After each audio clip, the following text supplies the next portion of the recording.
have Brad Swale. Hello, Brad. Next up, we have Shannon and Kent. Hello, Shannon. She's here. Lovely hair. Love your hair. Last but not least, everyone please say hello to Brian Drummond. We have the crew. We did a panel together not too long ago, so I see them, I'm like, oh, I feel like, it's like family. Hi, Family's hi, crew. back. Hi. We're back. Hi, how's everyone doing? Good. Fabulous. Very Yes. relaxed on this couch. Well, have y'all been to, I know it's comfortable. My feet don't hit the ground. Same. Wait, how tall? 5'1". Yeah, like 5'1". Yeah. I think I lie. I'm 5'2". I know, I say 5'2", but I'll try to sit 5'1". back so everyone can, y'all can see each other. But yeah, I feel like I'm just like dangling my feet here. Okay, so I was in the elevator yesterday and I met an awesome fan. She drove here with her dad all the way from North Dakota, Dallas. Happy birthday, just for her birthday. She wanted to be here and be part of this panel. Happy birthday. Yeah, so I was like, you know what, this is pretty cool. So how, I guess, like, what does it feel like to know that you have so much support and you've impacted so many lives? And there are people literally who are just like, let me road trip and get to see my favorite voiceover actors. It's wild. There's no way we ever, when we recorded this show, would have thought we'd be in Chattanooga, Tennessee, meeting so many amazing people all weekend long and still talking about a show that we did almost 20 years ago. But it's been incredible. That happened. We've just noticed that, now in the world of things that just take off quickly and explode virally. We sort of had the show was really popular when it blasted onto the scene in 08, 09, and then it happened again when it dropped on Netflix just before COVID or during COVID maybe, and has another resurgence of new fans. It's fun to talk to people that come to our table that said, oh, I watched it when I was 12 in 2009, and then I met someone this morning who said, oh, I just saw it for the first time a month ago. So never watched it at all. So it's pretty wild to still be participating in events like this and meeting fans like you guys on a regular basis. It's really fun. I love that. And whenever you guys did record, I mean, was there a moment when you were like, you know what, this is going to be pretty big? No. No.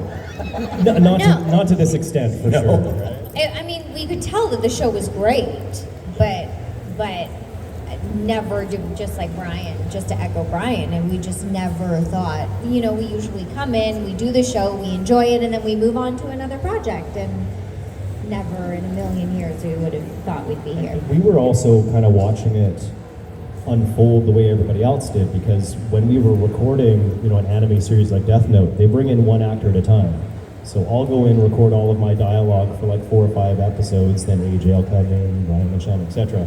So we never really got to hear too much of the interaction between the characters until we were watching it, on television or whatever, with everybody else. So we hoped that it was going to be a popular show. I knew it was popular in Japan, so I figured it was the type of show that would do well in North America, but nobody could have predicted the staying power that this series has. It's pretty incredible.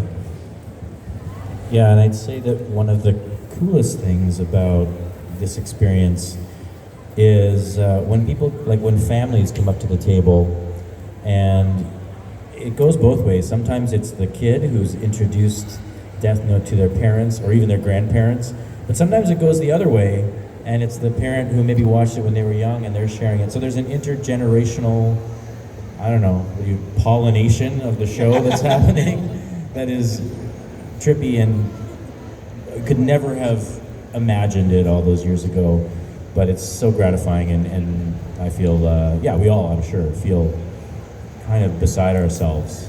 We didn't think we'd Death Note pollinate Chattanooga, Tennessee. There you go. And the recording aspect always, I feel like I hear it a lot, but I feel like every time I hear it, it just amazes me, because you're literally just bringing the energy on your own. And sometimes, there are certain people, sometimes I do that where I feel like I thrive off of others' energy, like interaction, whatnot, but you guys are literally just doing it by yourself and making the magic happen. Carl Willems was the director at Ocean Studios on this series, and he's a fabulous director who's directed thousands of episodes of animation, from prelay animation to mountains and mountains of anime.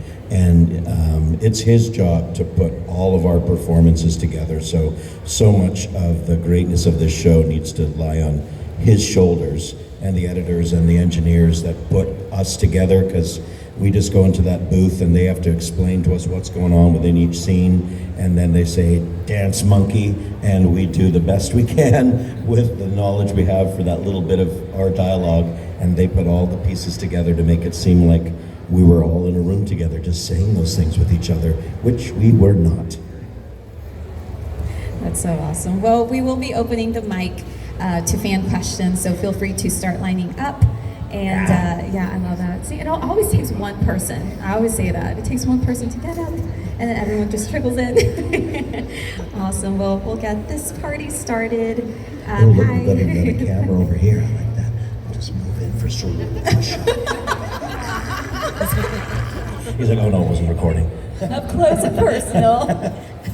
Another meaning for selfie. Okay, hi, what's your name? Hi, my name is Pyro. I have 2 questions, if that's all right.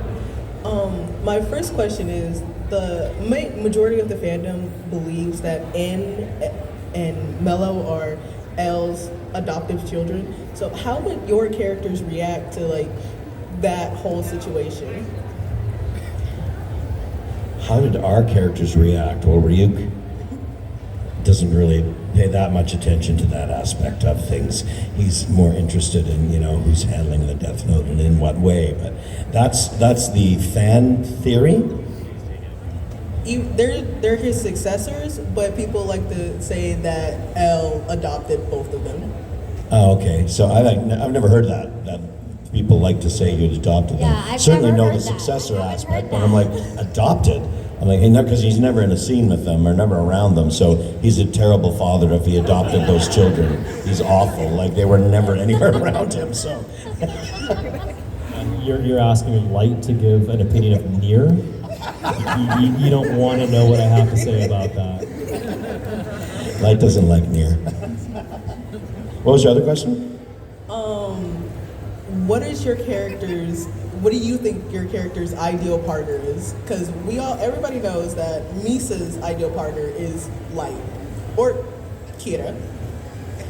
Your character's ideal partner. Wow. Yeah, who's Ryuk Who into? does Ryuk want to get jiggy? I feel like Rem and Misa need to just run away together. Oh. Right? Yeah. I feel like there are many potential thruples in the show. I mean, we're handcuffed together. I mean, that's a head start already. Yeah. But in all seriousness, I mean, I think it's pretty obvious that there is an affinity here between Light and L. They sort of complete each other, despite the fact that they are trying to also get each other. But I mean, L even says it. He does have a soft spot for Misa too. So it's, the 2020s. Everyone Open wants relationships. Blah, blah, blah, blah, blah. Move on. I don't know, I think Ryuk might have had a thing with Jealous at one point. He's a real hot death god. Thank you. Thank you for so your question. much. Hello. Hi. My name is Malia. I have 2 questions also. The first one is, you voiced Pinkie Pie, and I was wondering how everyone would react if Pinkie Pie was in your universe. How everyone... Would react if Pinkie Pie react? was this Oh, universe. I don't think they would Oh. even flinch. What if Pinkie Pie got the Death Note? Yeah, I'm Who would telling she you. kill Could first? you imagine? Which pony would she murder first? I'm not gonna answer Fluttershy, Rainbow Dash, Probably Rainbow Dash. Get Applejack, Rainbow Dash out of there. Mr. Cake. She'd steal Oh, Weird Mr. Cake's Al. children. I feel like sandwich? no one. I feel like Pinkie Pie kind of has the same energy as Misa, so I feel like if Pinkie Pie was in the Death Note universe, everyone would be like, "Oh yeah, it's fine. This is normal. We get it." And my second question is, there are 2 endings to Death Note. Which one is your favorite? What's the other ending?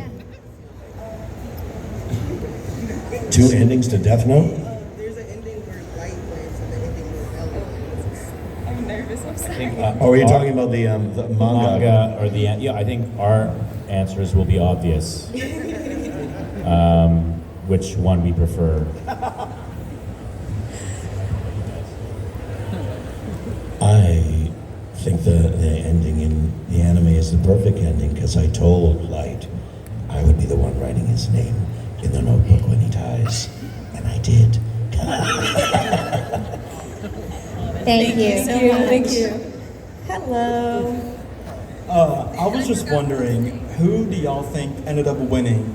Because, you know, Light made such an impact towards this goal, but also, you know, like, is no more. So who do y'all think won? Are there really winners and losers? I just thought everybody played a really great game.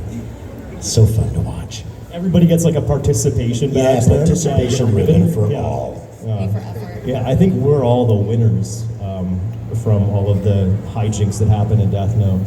And one thing that's kind of wonderful about this series, it's a self-contained little series, 37 episodes, and yet for most of us, I think it's safe to assume that's not enough. We want more. So, you know, it's kind of perfect the way that it worked out, and yet it left us with such a cool taste of that world that we want to see more. So, you know, there's been grumblings that, you know, if you use the Death Note, you can no longer go to heaven or hell. So where do you end up? I'd like the idea that Light maybe ends up in the Shinigami realm. And there's little teasers towards that when Ryuk's talking to some like unnamed Shinigami that maybe that's Light. So that's kind of the the hope that I'm clinging to is maybe it's not the end of Light. And if he doesn't end up in that realm, at least he ends up in the musical. Thank you. Thank you. Hello. Hi, I have two questions. Is that okay? I have one for Elle and Light. What do you think would happen if Elle was Kira and Light was like the detective? Well, Elle is clearly smarter than Light, so he probably got away with it and would be murdering to this day. How many episodes did you last? Ooh, too soon? Too soon? 20 years too soon. It is interesting because there is kind of, I guess, a topic of conversation that if Light never came across the Death Note, he very well could have followed in his father's footsteps and been, you know, a proper detective. And like, let's pretend that for a second they're not just switching roles. He could have been working, you know, side by side with Elle. And like, maybe that's a reboot or something that would be fun to see for a little bit, like this, you know, like buddy cop type story with them rolling, you know, down some hilly street in some big old muscle car or something with like a big wee wee. Like, that'd be kind of cool, eating donuts and whatnot. Yeah, he'd be all over the donuts. Dukes of Hazzard, I can just see you two, yeah. And your other question? Yes. For Ryuk, what do you think Ryuk would be like as a human? What would Ryuk be like as a human? Well, he finds humans very interesting, so he'd probably be a barista, you know, hanging out in a coffee shop. Or a therapist? Or a therapist, yeah, tall, skinny guy just watching the world happen in front of him, serving up lattes and flat whites. Matchas. Almond milk. Apple spice latte. Apple spice, yeah, pumpkin, any apple-based product. He would have an orchard there. Maybe that's what would be the truth. Thank you so Thank much. you so much. Thank you. Thank you. Hello. Hello. My name's Cody. This one isn't Death Note specific. I just like asking this to actors when I can. When I was a theater major, I read and saw a lot of terrible plays and thought to myself, this would be bad to be in, and realized that's something you just have to do as an actor. So my question, without naming names, have you ever been in a bad production of some kind? And if yes, how do you work through that and give your all into a role when even you don't think the production is good? Wow. Good question. I mean, I've seen, well, not Shannon, she's always been in good productions. I won't rip you for being in any bad ones. But actually, I've never seen any of you guys in a bad production. I mean, like, I think generally speaking, we're so happy just to be working. So we will talk ourselves into the fact that it's the best show ever.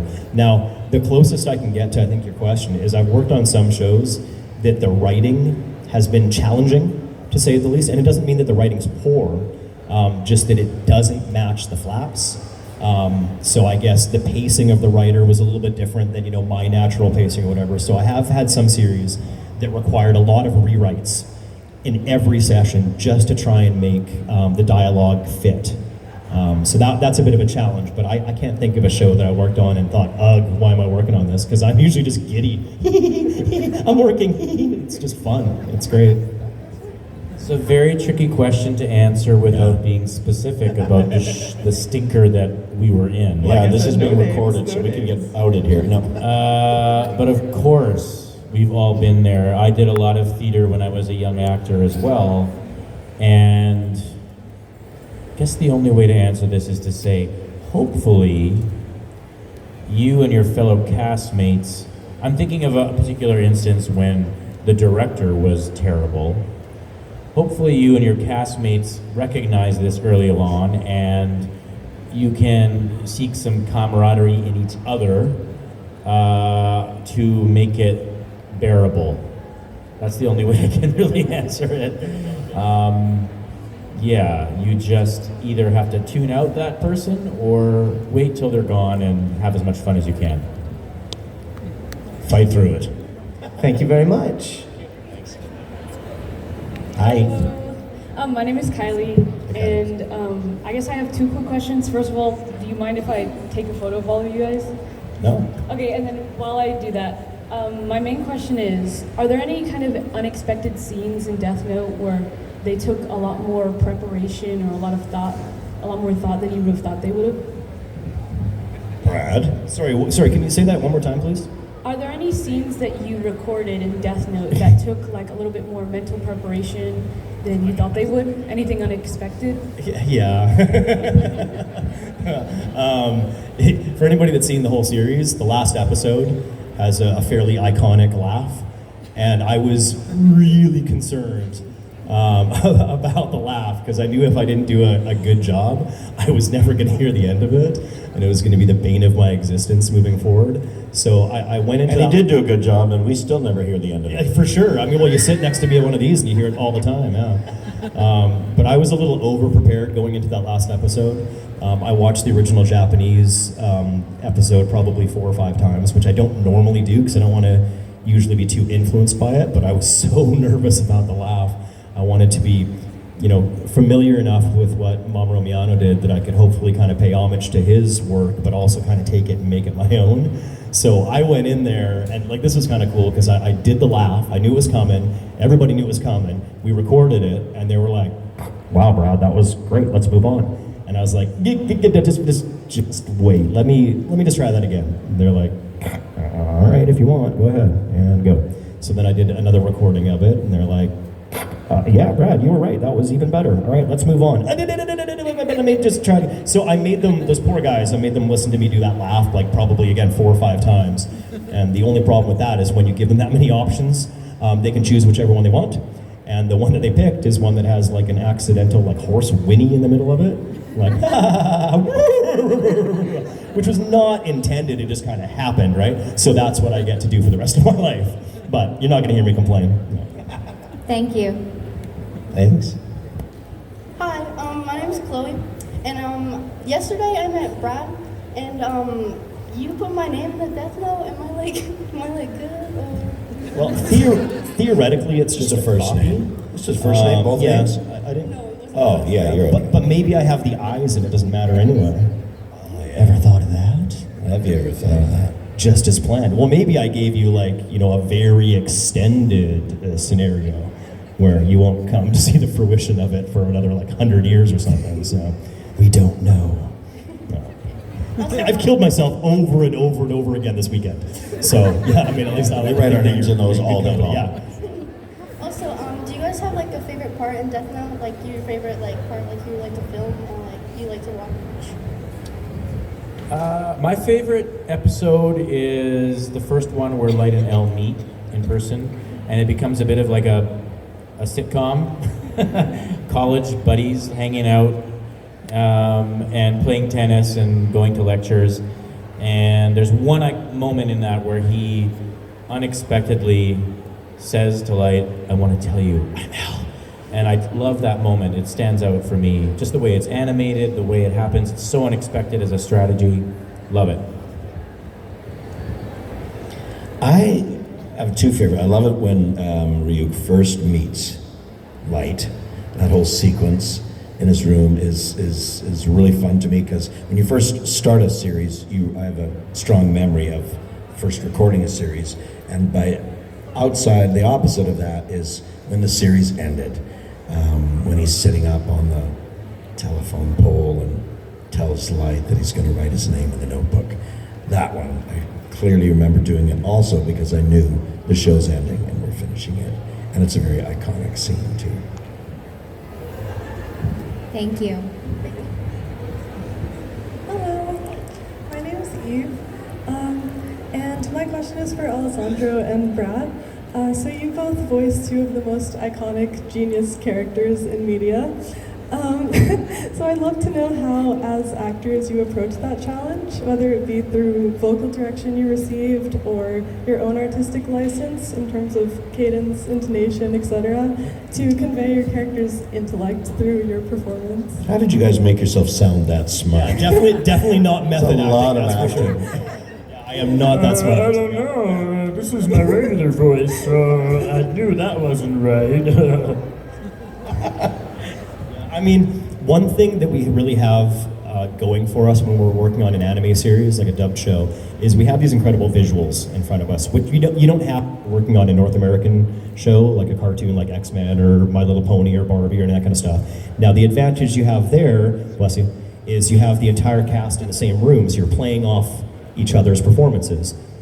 You don't have that when you're by yourself recording an anime series, but you do have these incredible visuals. So I find sometimes, if it's first thing in the morning and traffic's been a mess, and you get there and you're like, oh, I'm not really feeling it, it does not take too long to kind of get into character when you have these incredible visuals to kind of play off of.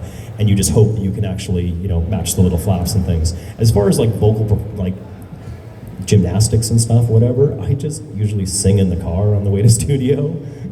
Except when I'm at a red light, then I start doing this, and then I just belting it out. Let yourself be seen, Brad. Yeah, I mean, as a member of Mensa myself, I actually had to dumb myself down for L and sort of lower my, I had to imagine what it'd be like to have a lower intellect than myself. That was the most challenging part. You would have caught him. AJ would have caught, episodes earlier. I had the scripts, of course I would have. Like Brad said, it's all there in front of you. You get lots of hints and cues from the animation, but we are discovering it in real time. We're only getting an episode or two in advance, so I didn't know or comprehend the full capacity of L's intellect and his neuroatypicalness until later in the series, and I was discovering it too. I think it was a testament to the director, Carl, and to the casting choices they made, that the voice that I chose in the audition matched the guy. And we're lucky for it. It's a good point. An incredible director like Carl on this particular project, he will always be very, very good at giving you just enough information with what's going to happen, down the road, to be relevant to your performance at the time without trying to give you the entire story and overload your mind with it. So we really relied on that as well, I think. Thank you. Thank you. Hi. Hi, my name's Alyssa. What was y'all's favorite lines to record? Favorite line to record for me must have been, humans are so interesting.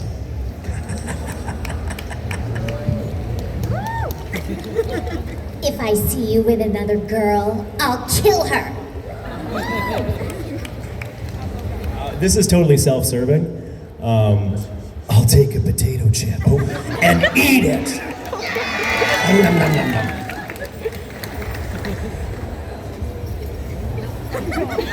Actually, I found you don't gain weight as long as you burn calories by using your brain. Hey, yo.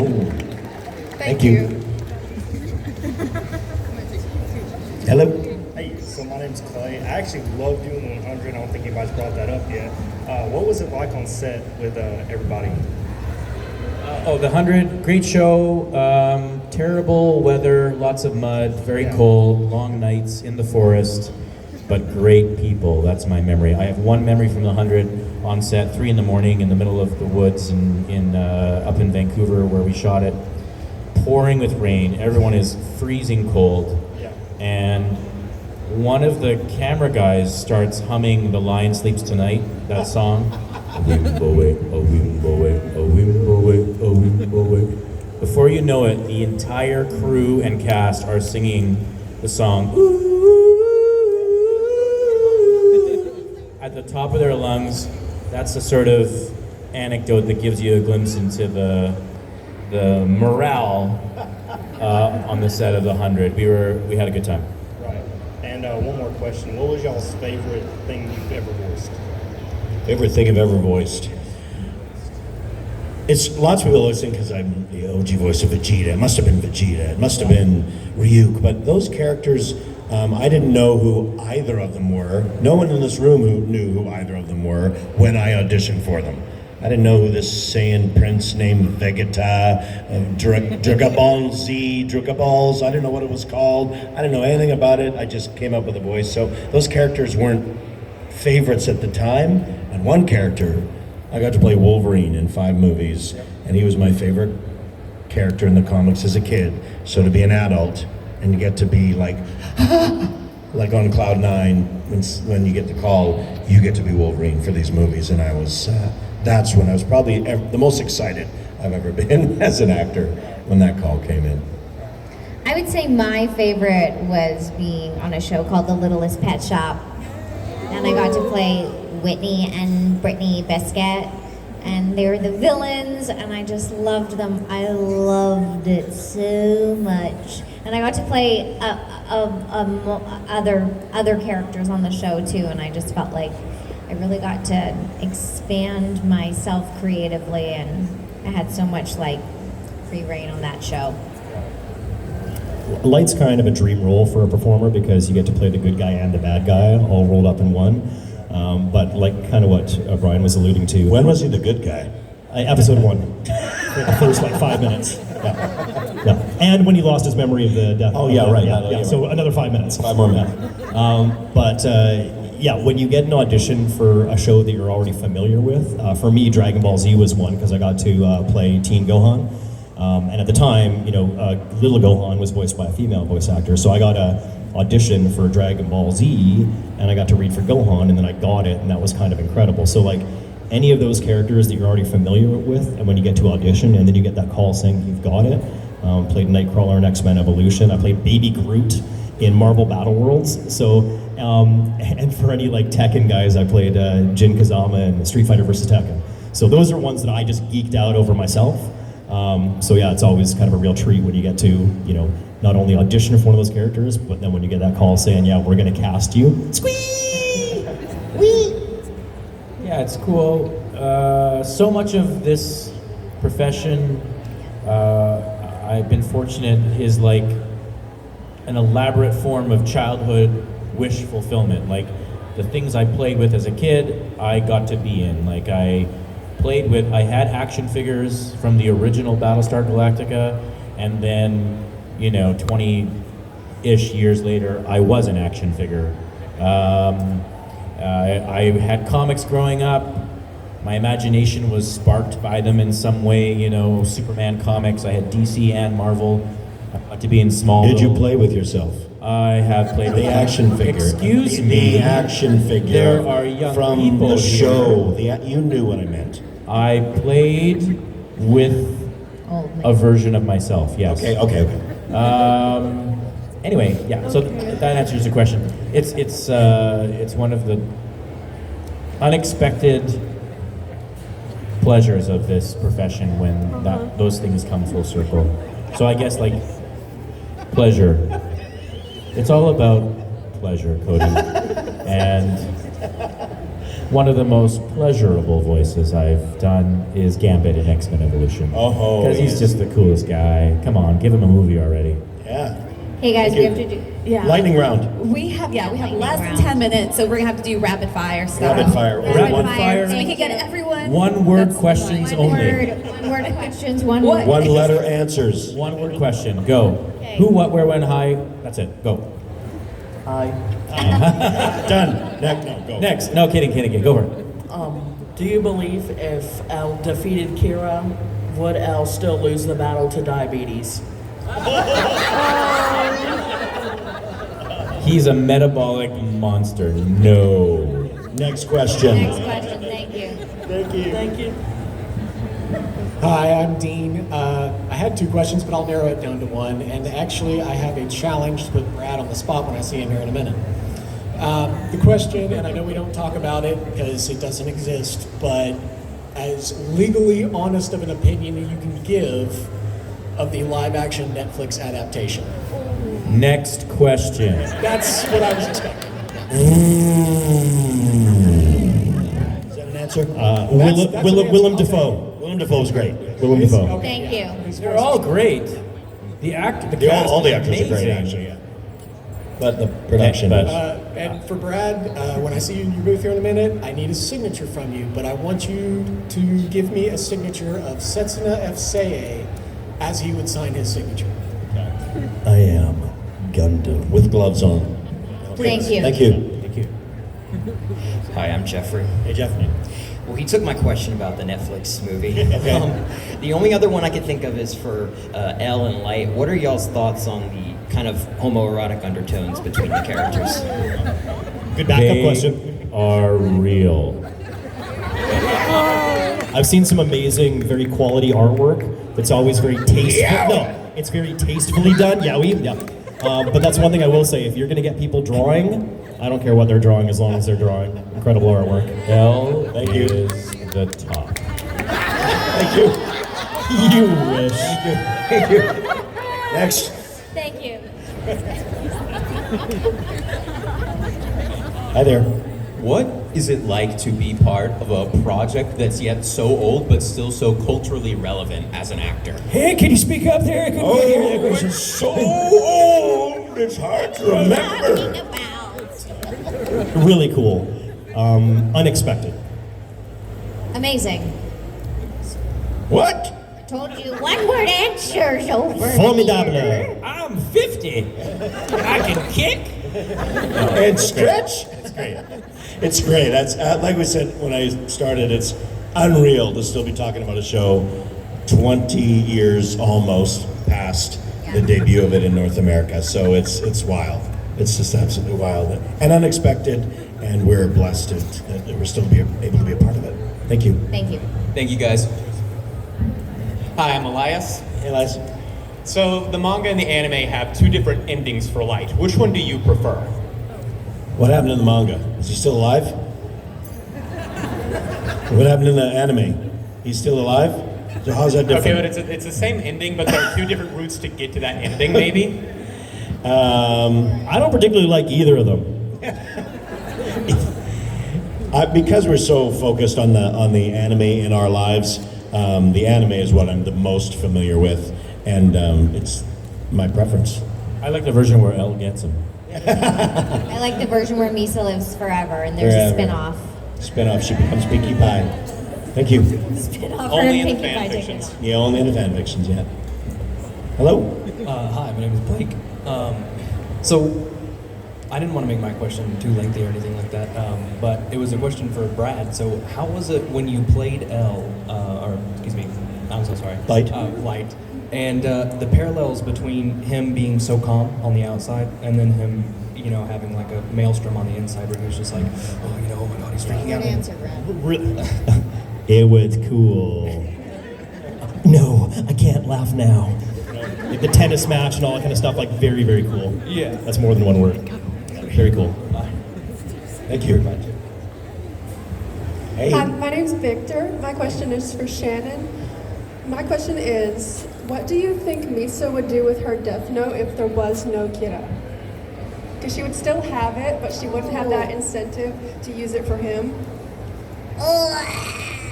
I feel Shannon? I don't know if she would still have it. Now I'm your partner. I mean, that would be pretty great. What's she Yes, gonna I would do still with have it. Lisa would still have it. That's what I would want for her. Who do you think she would like? What would she kind of go in the Kira route? Would she still probably be Kira? Yeah, I think she enjoyed it. You would become Kira? The world killer? Okay. Better stock up on apples. I don't know. I honestly don't know. I'm stumped. I feel split. I feel like I would want her to not be Kira, but then I feel like she deserves it. You know? After all she's been through. Thank you. Thanks. Hi. Hi, so Holly's always been a super huge fan of Pinkie Pie and also Misa, so. Say hi. Hello. Hi. I was also hoping if all of you guys could sing a short bit of music in character. Holly is seeing the Princess and the Pauper from way back where you were the attendant. Do you think you could sing that if I hand you the lyrics? Just a snippet of it? I don't need the lyrics. No slurping, burping, twittering, frittering aloud. Stay present, stay pleasant, stay proud. Where is the justice when the guilty all go free? There's a lot more. Singing whatever song in character? Whatever you want. I was like, if I sing Smile as Misa, it's gonna sound the same. My name is Pinkie Pie, hello, and I am here to say, how you doing? I'm gonna make you smile and I will brighten up your day. Wow. What would Ryuk sing? If I was a rich man, I'd leave. Weird choice. Weird choice. That's so weird. Thank you. Final question. Oh, look at it. Here it is. So this one's a bit random, but out of all the characters you've all voiced, which one would each of you pick for your respective cast would be the most responsible with the Death Note? Of all the characters that we've ever voiced? Ever voiced, which would be the most responsible with the Death Note? Responsible? Like would bury it or burn it or? Well, depends what responsible is. Definitely not the Biscuit Twins. They would have a field day. No. Who would be the most responsible? Wolverine would not. No. Knuckles Yeah, would Gambit I feel would like not. if anyone gets that kind of power, like I don't really know how responsible. Dr. Robotnik would love to get his hands on a Death Note. Oh, maybe Amy Rose. Amy Rose. She's got a conscience. Yeah, Amy Rose, maybe. Amy Rose would be responsible. Does anybody remember a show called Hamtaro? Yeah, okay. In France, they say bonjour. So Maxwell, because he's so, such a book reader and stuff, I think he would be a pretty good guy to trust with the Death Note. Cupid's like an angel. If he shoots an arrow at you, it makes you all schmubby-wubby. I actually don't think El would use it. I think he would throw it into a volcano and step away. So that's my answer. Good man, El. Thank you. Awesome. Thank you. Everyone, please, let's give Thank a you, big everybody. applause to Alessandro, Brad, Shannon, and Great Brian. Thank you guys so questions. much. We're all leaving a little bit early just because of flights, so come say hi. If you didn't have a chance to ask something, you can still catch us at our tables for a little bit longer. Awesome. Thank you guys. Thank you for your questions too. Thank you so much. Thank you.